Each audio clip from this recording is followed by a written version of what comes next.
Have you ever wondered what it's really like to think like a hacker? Well, today we're going to pull back the curtain on some of the most powerful and totally free ethical hacking tools out there, all packed into the Kali Linux operating system. Let's dive in and see the digital keys that can unlock pretty much any door. You know, in the digital world, it really boils down to a simple power dynamic. You've got users, right? They just want their stuff to work. Then you have the programmers who build all that stuff. And then you have the hackers.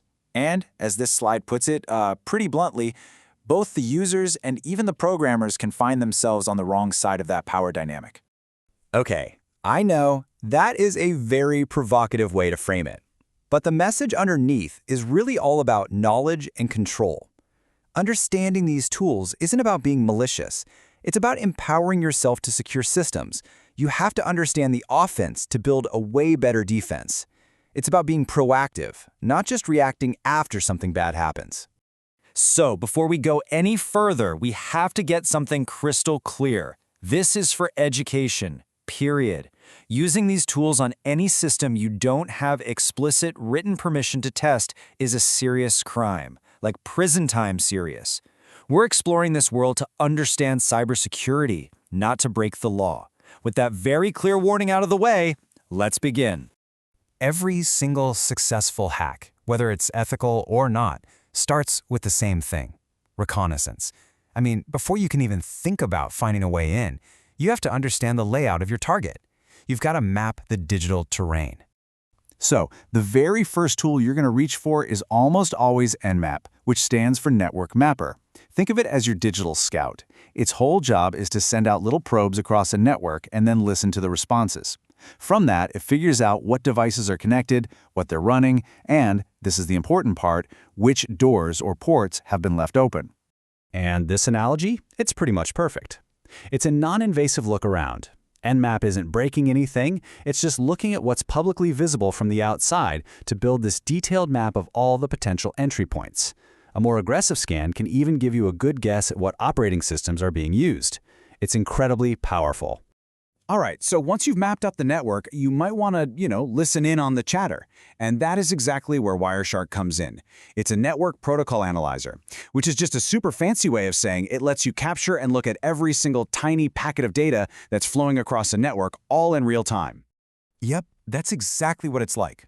If the data isn't encrypted, and what I mean by that is if you're on an old HTTP website instead of an HTTPS one, Wireshark can see everything in plain text. Passwords, messages, you name it. It really just hammers home how absolutely crucial encryption is for keeping our digital conversations private. Okay, so the recon part is done. We've looked around. Now we shift gears from just passively watching to actively trying to get in. Let's look at the tools that are designed to find a weakness and, well, force the door open. Okay, now we are talking about the big guns. Meet Metasploit. This is not just one tool. It's a massive all-in-one framework. Think of it like a giant library of known vulnerabilities and all the code you need to exploit them, all bundled into one platform that makes launching these really complex attacks surprisingly simple. And believe me, that image of a Swiss Army knife with an AK-47 attached to it, that is not an exaggeration. Metasploit is both incredibly versatile and just unbelievably powerful. It packages up these sophisticated attacks so that even people with less skill can use them. That's why it's a total cornerstone for professional security testers and, of course, for the bad guys too. So you might think launching an attack like this is super complicated, but check this out. I mean, first, you do have to find a system that has a known weakness. But once you do, you just search Metasploit for the right exploit code. Then you pick your payload. That's the code you want to run after you're in, like something that gives you a remote command prompt. You point it at the target and you hit go. It streamlines a potential system takeover into just 4 basic steps. Okay, so everything we've talked about is for, plugged-in networks. But what about Wi-Fi? Well, that's where Aircrack NG comes in. It's a whole collection of tools designed specifically to go after wireless networks.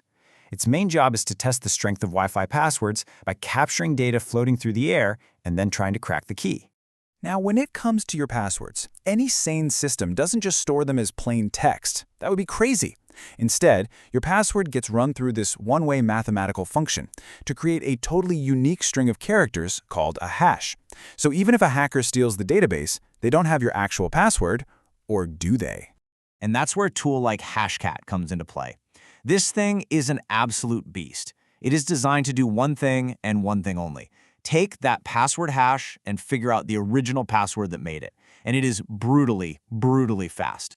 So how does it actually work? Well, once an attacker gets their hands on a database of those password hashes, they use Hashcat to just guess at lightning speed. You feed it a stolen hash and a gigantic list of common passwords, like the infamous rocku.txt file. If your password is password123 or anything else in that list, Hashcat will find it probably in seconds.